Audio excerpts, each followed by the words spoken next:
If your small business received a COVID economic injury disaster loan, a COVID EIDL, during the pandemic, this video is for you. I'm Trevor. I'm the EIDL expert, a retired mortgage banking loan officer, and along with my partner, the amazing Linda Ray, who is a 30-year veteran of the insurance industry, we set out 5 years ago to assist you folks with consulting services, with free instructional videos, a tradition we continue to this day because we are passionate about and committed to your success as a small business owner, even if sometimes that success means failure. I'm not sure if we're going to talk about failure today, but in celebration of our ongoing COVID anniversary series of videos, I'm going to answer a couple of YouTube comments today that we have received on our multiple videos. Before I move on, if you could just take a moment to hit the thumbs up. Tell YouTube that this video has value to you, and YouTube will share this video with other small business owners like you who have questions, concerns, and problems with the Small Business Administration's COVID EIDL program. Our first comment today is from Mulay Rashid El Hassani, 4676. Mulay goes on to ask or make the following statement in response to our video about SBA mistakes causing EIDLs to be sent to Treasury even if EIDL payments made. That's an old video that we did last year, thanks to the disastrous debacle where the delirious folks at the SBA came near close to destroying, see all the D's there, over 860,000 small business borrowers of the COVID loan program. If you go back and watch those videos, we have a playlist about this U.S. Treasury mess. You'll see that my opinion about what really happened was that essentially the SBA mismanaged the repayment system through aged, ancient, antique, if you will, technology, through incompetence due to poorly trained staff, and through the SBA's ongoing problem, which I've been complaining about for 5 years, their failure to communicate clearly with you, their small business constituents, and frankly, internally within the SBA staff. I have spoken to so many SBA agents, and Linda Ray developed a phrase during the pandemic where she said, you know, if you have one question and you ask 5 SBA agents the same simple question, you'll get 10 different answers. And it's not the fault of the people working at the SBA. We applaud those folks. Time and again, when I speak to SBA representatives, these are folks who are dedicated to civil service, dedicated to serving you, their small business constituents. It's not their fault. It is the fault of the SBA administration, but it's really not their fault either because they just don't have the funding to fix everything that's broken about this agency, thanks to the Congress just failing for 4 decades to pay attention to you, the small business owner, to pay attention to the SBA and fund it properly and support it properly. We've done some videos about that as well. And so when Mulay 4676 goes on to say, they are asking me to pay back the initial $1,000 grant. They told me, we dispersed the $1,000 and you need to pay back your loan. Obviously, I don't have a lot of detail here, 4676, so I can't really address the specifics of your situation. But the reason I selected this comment is because it is in response to our video from last year about SBA's mistakes causing loans to be sent to the U.S. Treasury for collection enforcement, something that freaked out the hundreds of people that we spoke to. And we did our best to keep folks up to date with our videos. We had clients who hired us, and we were successful in every one of those instances to get their loans returned from collection at U.S. Treasury and back to the SBA. But the key element here of this comment is the word they. They are asking me to pay back. They told me we dispersed.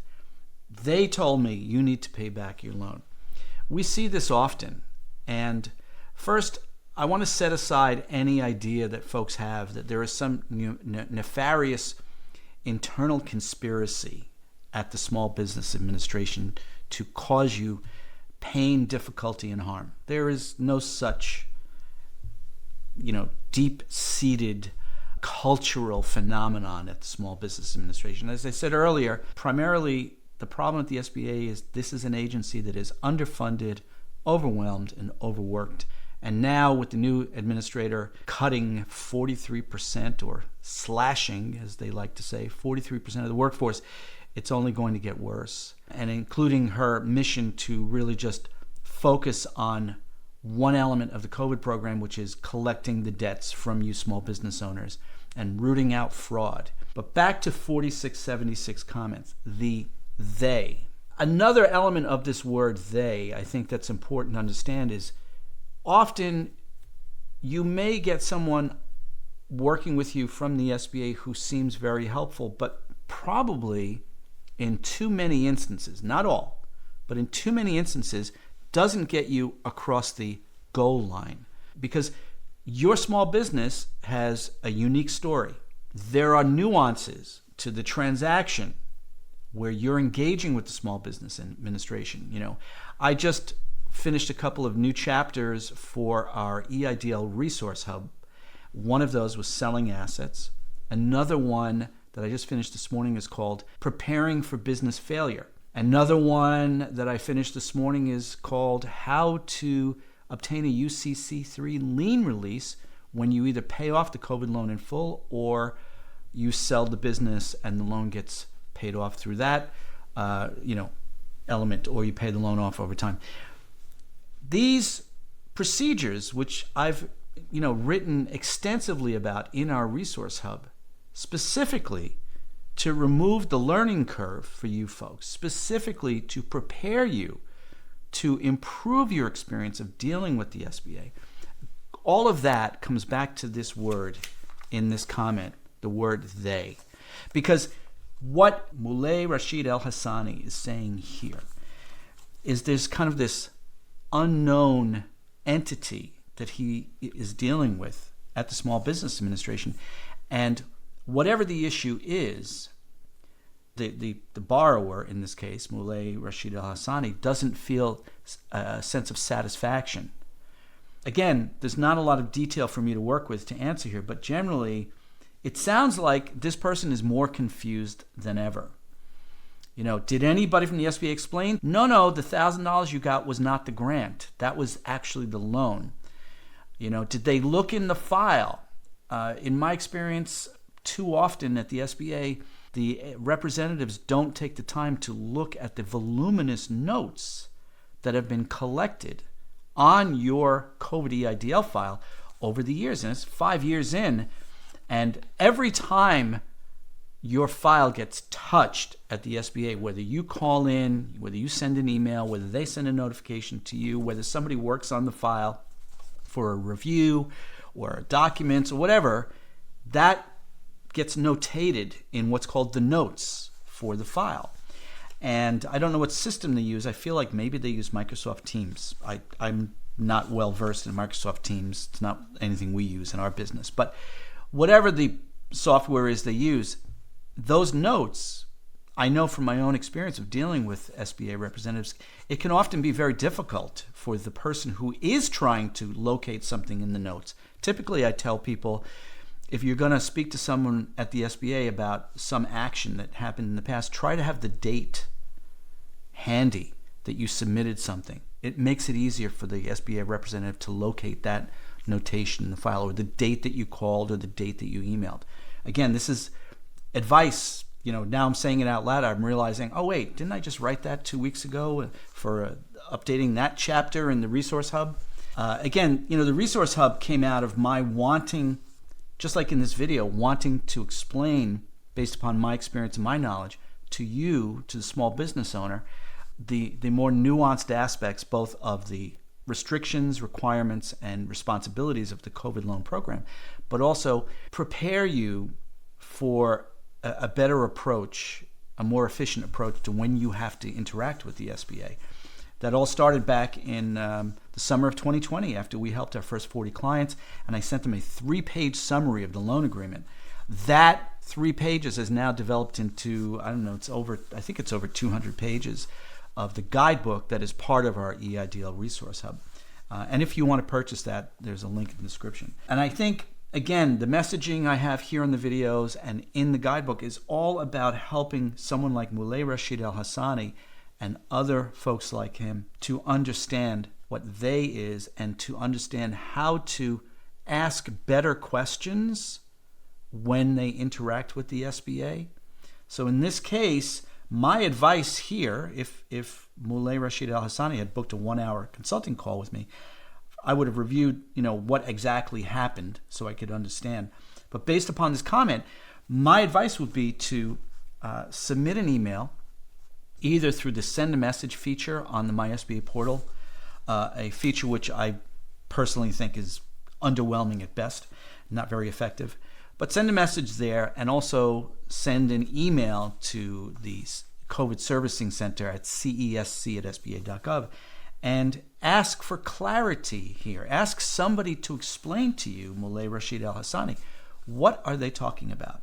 Say, and don't get into the storytelling. Like here, they were asking me to pay back the initial grant, so clearly you think that the $1,000 was a grant. Say, I am confused. I'm getting communications from you that I have to pay back a loan. I thought it was a grant. Can someone please contact me to give me clarity? Signed, ℬ𝒟𝒻𝒻𝒻𝒻𝒻, and make sure you include your SBA loan number in the subject line and in the body of the email. And hopefully, even with the staffing cuts, someone will respond to you. And before I move on to the next comment, I just realized that I poured myself a cup of tea before rolling video. This is our merch. Because, you see down below, see the banner down below with the t-shirts and all that stuff? This is merch. This is a Linda Ray expression. Business basics. If it's boring, you're doing it right. That is a good cup of tea. I come from a tea-drinking family of Irish, Scottish, and English people. And I like my tea very strong with a little milk, no sugar. If you are a small business owner like us, and what we do is we give away a lot of free advice, free information, because we're committed to assisting you. We're committed to helping you understand how to work with the program, how to work with the SBA better, how to work with your business with this debt that many of you took on that you didn't want to take on. We get lots of folks who ask us every day for free information, free advice. I did a 1-hour consulting call yesterday, and I always start the call by expressing my deep appreciation to people for booking the call and paying the fee, because I say to them, we have people who just seem to treat us like we're a charity. And so I think people confuse what we do here on these videos with the free information, the free insights we offer, with the fact that we're not here to do everything for free. Next comment is in response to our video, Congress must act to protect small businesses with EIDL. Because as I mentioned earlier, this is a theme that I rant on frequently and often. Congress needs to do better and do more to support you. And this comment is from Liv Gren. There should have been at least some underwriting, and it should have been made perfectly clear that the COVID EIDLs were never going to get forgiven. As soon as they, there's that word again, they, intermingled the COVID EIDL grants with what you might have received in PPP, Paycheck Protection Program, with offsets, they created the appearance that these loans would eventually be forgiven if used for the business, just like the PPPs. Well, number one, I have to say I strenuously disagree, Liv Gren, because I never got the impression that these loans were forgivable. First 40 clients hired us starting in March, April of 2020. We got them approved by June of 2020. Things kind of cooled off a bit for us. I got sick with COVID. And then by the end of 2020, our business exploded, and we were helping people to apply for the original loans, to request reconsiderations if their loans had been denied, and also request increased modifications when those features became available. If you remember, the program started out with a $150,000 limit, and then eventually the SBA allowed increases, $500,000, then ultimately at $2 million, depending upon your eligibility. And that first sentence, there should have been at least some underwriting. There was underwriting. In order to get the loan increase, you needed to, submit documents, and they obtained tax transcripts. They verified the income, and they did a simple calculation. Gross income minus COGS equals net revenue, and that gives them the number for calculating. But you are not wrong, Livgren. In the early days, essentially there was no underwriting. It was simple math problem on the SBA portal. The government trusted you to know your business. They trusted you to self-certify.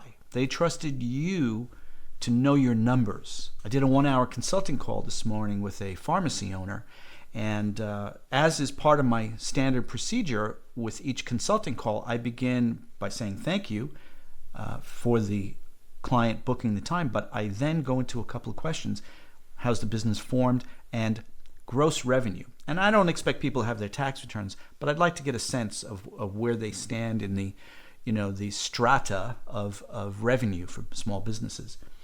And this business owner, he didn't even blink. He said, yes, 2024 gross revenue was X amount of dollars. And SBA kind of sort of assumed that about you, the small business owner. They assumed you know your numbers, and they trusted you. Your fellow taxpayers trusted you to input the correct numbers. I'm not going to discuss people who did fraud and all that stuff. That's video for another time, another place. But in this case, in terms of underwriting, you are correct. There was no underwriting in the initial phase, but later on there was underwriting. And again, I disagree that there was an appearance these loans would be forgiven. So there you have it. 2 comments for today's COVID Basics, COVID video. Again, if you found value in the video, please share that feeling of gratitude and value with YouTube, and tell YouTube by hitting the thumbs up button that you like the video, and that YouTube should share the video with other small business owners with COVID EIDLs. We're going to continue the COVID series. I'm going to talk about some more information about bankruptcy. This is a question that's coming up frequently and often in the 1-hour consulting calls. And again, if you'd like to book a call, there's a link in the description. If you are struggling with your small business and there are basics, building blocks, foundational elements of your business that might be lacking, or you just need a kind of silly, humorous shot in the arm to get you through the day, please consider jumping over to our other YouTube channel called Simple Sense for Small Business, where we talk about all the really boring basics of running a small business. And of course, if you want to buy the coffee mug, it's and the Aurora Consulting logo. Linda Ray doesn't mess around. This gal's on point, let me tell you. I want to thank you for tuning in. And if you found this video helpful and you'd like a little more insight into what's going on in the year 2025 with the SBA, watch this video, because it's worse than we thought.